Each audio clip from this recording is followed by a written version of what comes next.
What is going on, guys? Thank you so very much for stopping by the channel once again today. I got a little bit of extra for you. It is Sunday, April 17th, 2022. I am JD from New York. As always, coming to you live from the OTS venue. Thank you guys so very much for joining me on this Easter Sunday, wherever you may be. Happy Easter to everybody that is celebrating the holiday. We'll be back in full swing again tomorrow, right before Monday Night Raw. So enjoy your days and enjoy your holidays with your friends and family. Today we have lined up Roman Reigns breaks character at a WWE house show last night in Erie, Pennsylvania. What did he say? And what did the fans go and do to disobey the tribal chief? Liv Morgan is coming under fire for a troll that apparently mimicked her and caused a man to lose everything, including his home. I don't understand why this is a thing, a serious thing that continues to happen in the day and age of social media. People are pathetic.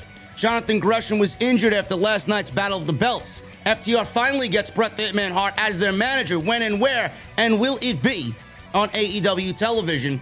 And the big story, man, WWE changing the names of two NXT superstars that have been on TV and have been with the company for over 4 years. Absolutely ridiculous as WWE continues to make a mockery of everybody that they've had employed for this amount of time. It's ridiculous.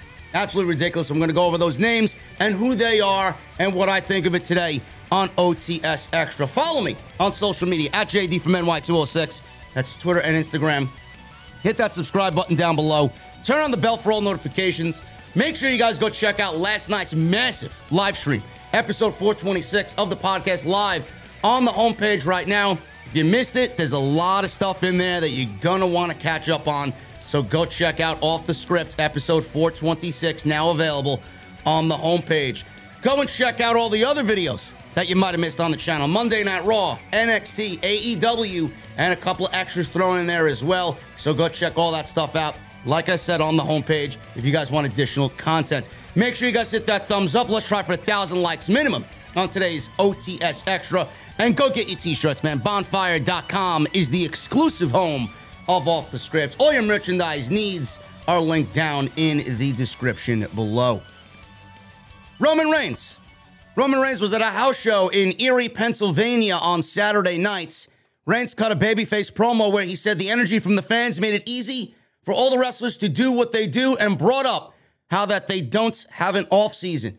Reigns thanked the fans for coming out, but asked them not to post his promo on social media, considering that he is the tribal chief, he is the head of the table, and he is a heel. You guys can go watch the entire promo online. I will link you down below to Roman Reigns' babyface promo after last night's show in Erie, Pennsylvania. But Roman Reigns asking the fans to do this, what did he expect? Now, I don't really know why this is in the news. I've seen this floating around on a couple of outlets on social media. Reigns, of all people, knew exactly if he said to the fans for them to do something specific, they were going to do the complete opposite. No matter if it was Reigns or fucking Gulak, somebody was going to do the opposite of what anybody said that was in the ring on that night. I guess people don't really have respect for the tribal chief, and now you know why Reigns hates you all. That's just my take on that. Reigns, once again, broke character at a live event. This was back in Pensacola, Florida, in front of his hometown crowd. I get that. But this is in Erie, Pennsylvania, and he just wanted to thank everybody. And he said, listen, I'm coming out of my character. I'm thanking you guys. The energy is great. It makes it easy for us to do what we do. Please just keep it between us. Obviously, they go and do the opposite. I guess, like I said, nobody has respect for the head of the table. Wrestling fans are the dumbest fans for any sports team, any sport period that I have seen in my time on social media. Wrestling fans are the absolute worst, man. Compared to every other major team and any other industry, wrestling fans are the absolute worst. Bottom of the barrel worst. That's just how I feel about wrestling fans. And WWE fans are bad. AEW fans are getting up there, man. The elitists for AEW, they're getting up there. But wrestling fans in general are some of the dumbest fans for anything on the face of the earth. That's just my take there. Jonathan Gresham, he defended the Ring of Honor World Championship last night on Battle of the Belts #2 against Dalton Castle. Very good match. Very good match. It was a nice spotlight. It was a nice stage for Jonathan Gresham to get out there. If you don't know who he is and what he does, it was a great showcase for him last night on TNT. Jonathan Gresham was injured at Battle of the Belts, not medically cleared to wrestle for AEW after Battle of the Belts. Ring of Honor World Champion Jonathan Gresham is currently not medically cleared, and he was supposed to actually be at a Progress show on Saturday morning, and he will not be working any of the weekend's events. He did note that he will return to the promotion next month for Chapter 134, but did not specify the nature of his injury. He says in a video on social media, and I quote, "Hello, everyone. Unfortunately, I will not be able to make it to England this weekend for the Sunday and Monday events due to injury. I have not been cleared to compete, so I do want to apologize to Progress and the fans for not making this show this weekend. I really wanted to, but my health comes first, and I have to take a little time off. Once I'm cleared, I will definitely be back." AEW last night, like I said, taped Battle of the Belts on Friday night after a live Rampage where we saw Adam Page defeat Adam Cole in a Texas death match to retain the AEW World Championship. After that show was over, Tony Khan taped Battle of the Belts, where Jonathan Gresham retained the Ring of Honor World title over Dalton Castle. Sammy Guevara won the TNT title back for a third time, defeating Scorpio Sky. And Fightful Select reports that Gresham was checked for a concussion following the taping and wasn't immediately cleared for evaluation. The belief is that the injury happened after the gut wrench sequence near the beginning of the bout. If you guys remember, Dalton Castle was flipping Gresham over and over again in those gut wrench suplexes before slamming him down after about 3 or 4 different rotations. Gresham had been the original Ring of Honor World Champion until he beat Bandito in a Ring of Honor World Title Unification match at Supercard of Honor. Gresham signed with AEW and Ring of Honor after being a free agent when Ring of Honor went on hiatus for the first quarter of 2022. Jonathan Gresham, you know, I hope he gets better. And I know he's going to be a big deal in Ring of Honor. And I do know that Tony Khan is probably going to end up bringing him over to the AEW side of things and have him get his name out there and give him that stage so that he may build whatever he's got to build on Ring of Honor. This is something that I hope he can get past very quickly. I think he's going to be a big deal in this relaunch of Ring of Honor. I didn't really think much of anything from that spot, but it goes to show you, man, anything can happen in that ring. And Jonathan Gresham supposedly was checked for a concussion, and they followed concussion protocol following the taping. So I hope it's something minor and nothing major, and he gets back in there as soon as he possibly can. FTR. FTR is finally getting Bret the Hitman Hart as their manager. They will finally have Bret Hart in their corner as a manager. Big Time Wrestling announced that the Hitman will manage Dax Harwood and Cash Wheeler on Friday, June 10th in Webster, Massachusetts. Harwood and Wheeler will face the team of Brian Pillman Jr. and Brock Anderson. There's been speculation that Bret would show up in AEW to manage Dax and Cash at some point this summer. The speculation is based on the teases that have been dropped on social media and on AEW Dynamite. Bret doesn't do many wrestling appearances, so this is a big deal. If you guys want tickets for this show, it's in Webster, Massachusetts, and you guys can still buy tickets for the Friday, June 10th show at the Webster Town Hall in Webster, Massachusetts. It really makes me think. It makes me wonder if Bret the Hitman Hart is actually going to come to AEW and manage FTR. I mean, do they need Bret the Hitman Hart? I mean, they're incredibly over, man. I'm surprised at how over they are right now on AEW television. But do they need Bret the Hitman Hart? I figured that they would need Bret the Hitman Hart to get them to that next level, to get them over that babyface bump and really give them some genuine babyface reaction. But they're getting that and they're acquiring that on their own. So do they need Bret the Hitman Hart? I honestly feel like if this was going to be a thing on AEW television, that Tony Khan would not allow this to happen at a rinky-dink big-time wrestling show.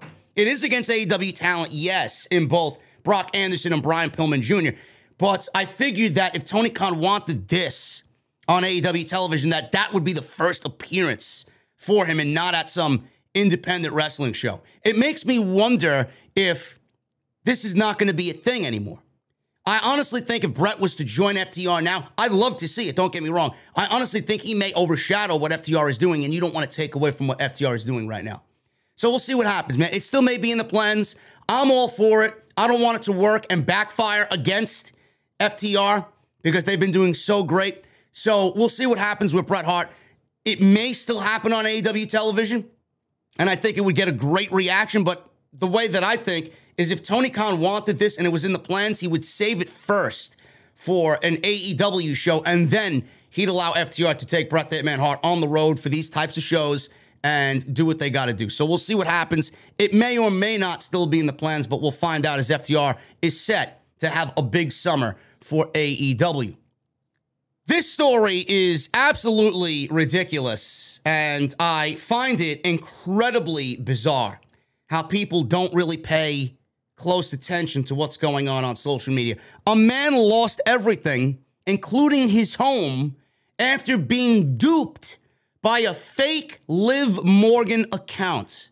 Now, I genuinely feel bad because this guy apparently lost everything, and Liv Morgan had to come out and make a lengthy statement on people pretending to be her. And this is not the only WWE superstar that has had somebody imitate her and try to bamboozle somebody out of money. Chris Jericho has had to do it with AEW, people reaching into his DMs and showing off people trying to mimic him and, pretend to be him. Alexa Bliss goes through this every single day. She tweets about it on the regular. A man lost everything, including his home, pretending to be Liv Morgan.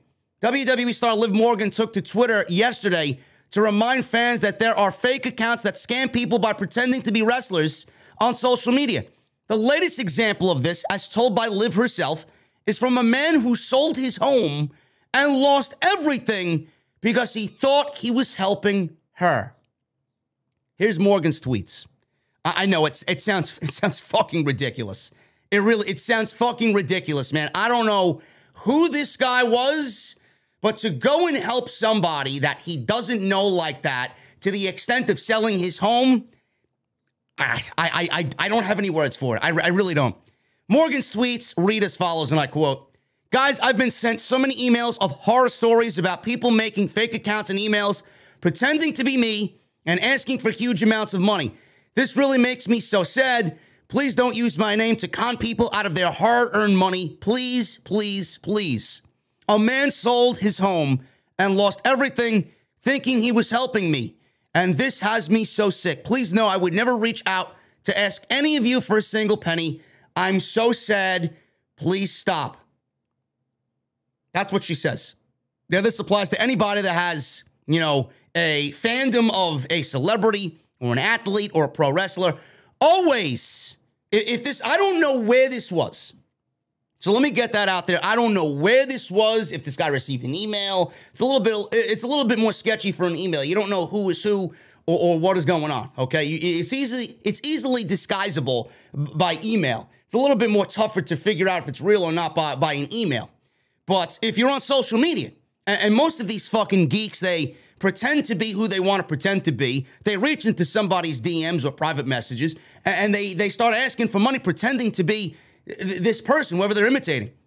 I don't know why you people out there who are getting scammed aren't looking for a blue check mark. Every single athlete, if you are part of a sport or a sports organization or a team, if you're a WWE superstar, if you are a AEW superstar, you are going to have a blue check mark on Instagram. Most of the time this is happening on Instagram from what I see. You're going to have a blue check mark on Instagram. You're going to have that white check mark on Twitter. I don't understand why you are not looking for the verified status. If you see somebody in your DMs, if you see somebody in your private messages and they don't have a check mark next to their name, delete the fucking conversation and report the account for spam. That's it. Now, I don't know where this guy got scammed. Sounds like it could be an email, because I don't know how stupid somebody can be. On top of that, I don't know why you would go to the lengths of selling your fucking home to help somebody you've never met before. I don't get what the point of that was. Are there good people out there that would do such things? Yes, I do believe that. But to do that and to think Liv Morgan is going through hard times, I mean, I don't understand the way people think. This is fucking ridiculous. I would never in my entire life go and sell a home for somebody that my home anyway, would never sell my home to somebody that I've never had a fucking conversation with, that I've only seen on television. I don't understand it. I don't even know if I do that for my own fucking family, to be quite honest with you. Are you fucking kidding me? Holy shit. Guy lost everything. Guy lost his home. Fucking duped by a Liv Morgan account that was fake. And she had to come out on social media and explain it wasn't me, man. I feel sorry for the guy, but I mean, how stupid can one be? Please, guys, look for the verified status on social media. Kacy Catanzaro and Kaylee Ray. They have new names in NXT, and they are not the only ones that have new name changes. Kacy Catanzaro, Kaylee Ray, and Legado del Fantasma are getting new names. Roxanne Perez, let's start off with this. Roxanne Perez, the former Roxy in Ring of Honor, that is her new NXT name. Now, Roxanne Perez was Roxy. Like I said, Legado del Fantasma, I'm sure, are all getting new names, minus Santos Escobar. But Raul Mendoza first on the chopping block. Cruz del Toro is his new name. Now, I'll get back to that in a second. But the other names, a lot of people were speculating about what's going on with these names, and now we have a known story about it. The reason for these name changes is that Vince McMahon doesn't want talent using their names. So two names right away that got changed are Kacy Catanzaro and Kaylee Ray. Kaylee Ray is now known as Alba Fire, and Kacy Catanzaro is now known as Katana Chance.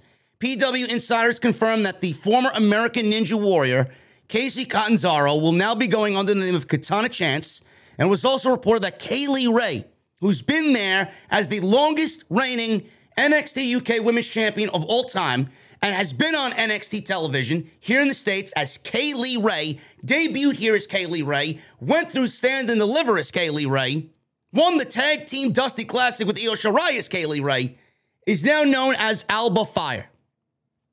I don't understand the logic. I really am struggling. We're all going to have to just sit back and accept it for what it is. I get it, but I don't understand the logic. Cruz del Toro is now his name. Raul Mendoza is now Cruz del Toro. And Roxy is now Roxanne Perez. Vince doesn't want talent using their real names or their names that they used on the independent scene. There are obvious exceptions to the rule, like I mentioned. Ronda Rousey, Gable Steveson, Brock Lesnar, guys like that. Matt Riddle gets to keep his name. I'm wondering what happens to everybody that's been on NXT television that has been there under Triple H. Are they going to have their names changed? The one name that I'm thinking about here, can you imagine if WWE goes out there and changes Io Shirai's name? That's the one name here that I'm wondering about. Now, does it apply to her? It doesn't apply to a Ricochet that's been on TV for the main roster for the last 3.5, 4 years. Doesn't apply to a Matt Riddle. Doesn't apply to anybody like that. But WWE and NXT, they are changing everybody's names. Kacy Catanzaro's been with NXT for how long? And now she's getting a name change. Yes, it still is in vain of her American Ninja Warrior background, Katana Chance. It's very Ninja Warrior-esque, right? But Kacy Catanzaro is her real name. WWE can't trademark her real name. So I get it on that. But Kaylee Ray has been on television for almost 4 years now, and now they're just changing her name. She was on TV 2 weeks ago, and now we have to go and look at her under a different name. It makes me wonder, as far as Legado del Fantasma, with Raul Mendoza being changed to Cruz del Toro, it makes me wonder if they are going to get called up to the main roster, because I don't know if they would have changed the name if they don't plan on calling some of these people up to the main roster. That was my initial thought here. So I really don't get it. I don't like it. I think it's ridiculous. And for everybody else that is there that is like an Io Shirai, are they going to have their names changed for this stupid, petty fucking edict that Vince McMahon is now getting very reckless with? I would understand if the names were good and the names really made sense. The names, at first glance, sound fucking stupid. And I honestly think at the end of the day, when people watch their programming, when you see somebody that you've seen for 4 fucking years, 5 years, like Pete Dunne and Walter, getting their names changed, it's stupid to understand that, you know, that they've been on TV for all this time as that, and then they get called up to the main roster and they have their fucking names changed. Seriously. It's as if you, like I mentioned this last night on the podcast, it's like you're watching The Walking Dead and you see Negan, you know, show his face in season 7 and he's bashing Glenn and Abraham's head in. And then after that, season 8, they change Negan's fucking name. Or Walter White, if you're watching Breaking Bad and you go through 4 seasons of Breaking Bad, and then they change Walter White's fucking name in season 4. It's stupid. Fans don't like that. It insults their intelligence, intellectual property or not. I don't understand, and I mentioned this again last night, I don't understand how you get into NXT. You sign a WWE contract, and you're there for all that time, and you have a name that you've been known for. I don't know how you walk in there, and they're not giving you a trademark on your name. I don't know how you walk in there and those names, those characters are not trademarked when being on television for as long as Kaylee Ray's been on television. Kaylee Ray's never had merchandise? Kacy Catanzaro has never had merchandise? Legado del Fantasma didn't have fucking merchandise? I don't understand it. It is so ridiculous. And it's not gonna stop. It's not gonna stop. To me, this is the last thing I'll say on it. We're gonna get used to it. We're gonna have to get used to it because there's no point in complaining. We can rant, bitch, and moan all we want, but it's not gonna change. This is gonna be Vince McMahon's thing, and this is gonna be Vince McMahon's thing until he gets bored of it and moves on to the next thing. But the question I have is, why does this need to happen to those that have been on TV for so long, no matter where they've been working? NXT, NXT UK, Monday Night Raw, or SmackDown. Why is this happening now with everybody that's been there for years? This is something, I would understand it a little bit better if this was something of a rule for everybody that WWE wants to sign from the indies and have now just come into the WWE. Roxy would be a perfect example. They signed her from Ring of Honor. She was the Ring of Honor Women's Champion. They signed her to a contract, and she's from the indies. I would understand it a little bit more if it was people like that, who they're just signing now and bringing on into the company this year, getting new names. Why do you have to go back to people that were there 5 years and change their name after everybody's gotten used to seeing and hearing these people with those names? It's ridiculous. To me, it is very, very ridiculous, but it's not going to be the end, folks. This is only the beginning of WWE changing legitimately everything, and I honestly feel like some of it is really, really petty. Guys, that's all I got for this extra on this Sunday. Let me know what you guys think of everything down below. Make sure you leave a comment, hit that thumbs up, hit that subscribe button down below, and turn on the bell for all notifications. Once again, go check out episode 426 of the podcast live. There should be plenty of content there to keep you guys busy for the rest of the weekend. I will be back live on Monday night for Monday Night Raw and the post show right here on Off The Script. Have a great Sunday, guys. Have a happy Easter, and I'll see you back live in the OTS venue for Monday Night's Raw. I'll see you guys later.